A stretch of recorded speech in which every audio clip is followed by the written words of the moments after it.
Assalamualaikum warahmatullahi wabarakatuh. Di video kali ini, pada UAS mata kuliah Keterampilan Berbicara, saya akan menceritakan sebuah cerita tentang seorang pahlawan Indonesia yang bernama Jenderal Sudirman.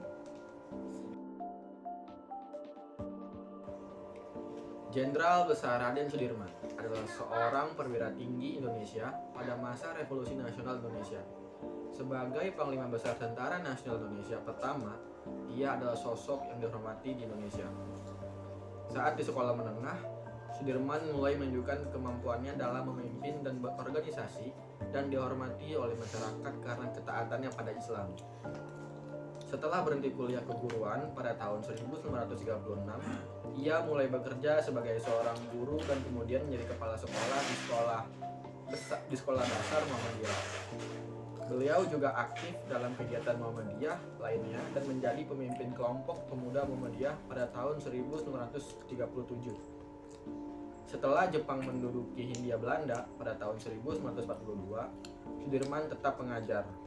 Pada tahun 1944, ia bergabung dengan Tentara Pembela Tanah Air atau PETA yang disponsori oleh Jepang dan menjabat sebagai komandan batalion di Banyumas. Selama menjabat, Sudirman bersama rekannya sesama prajurit melakukan pemberontakan, namun kemudian diasingkan ke Bogor. Setelah Indonesia memproklamasikan kemerdekaannya pada tanggal 17 Agustus 1945, Sudirman melarikan diri dari pusat penahanan kemudian pergi ke Jakarta untuk bertemu dengan Presiden Soekarno. Ia ditugaskan untuk mengawasi proses penyerahan diri tentara Jepang di Banyumas yang telah dilakukannya setelah mendirikan divisi lokal Badan Keamanan Rakyat. Pada tanggal 19 Desember tahun 1948, beberapa hari setelah Sudirman keluar dari rumah sakit, Belanda melancarkan agresi militer untuk menduduki Yogyakarta. Ketika Belanda mulai menarik diri, Sudirman dipanggil ke Yogyakarta pada bulan Juli tahun 1949. Meskipun ingin terus melanjutkan perlawanan terhadap pasukan Belanda, ia dilarang oleh Presiden Soekarno karena penyakit TBC yang diidapnya kambuh. Kemudian ia pensiun dan pindah ke Magelang.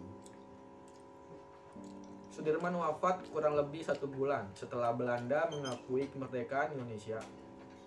Ia dimakamkan di Taman Makam Pahlawan Semaki, Yogyakarta. Kematian Sudirman menjadi duka bagi seluruh rakyat Indonesia. Bendera setengah tiang dikibarkan dan ribuan berkumpul untuk menyaksikan prosesi upacara pemakaman. Sudirman terus dihormati oleh rakyat Indonesia.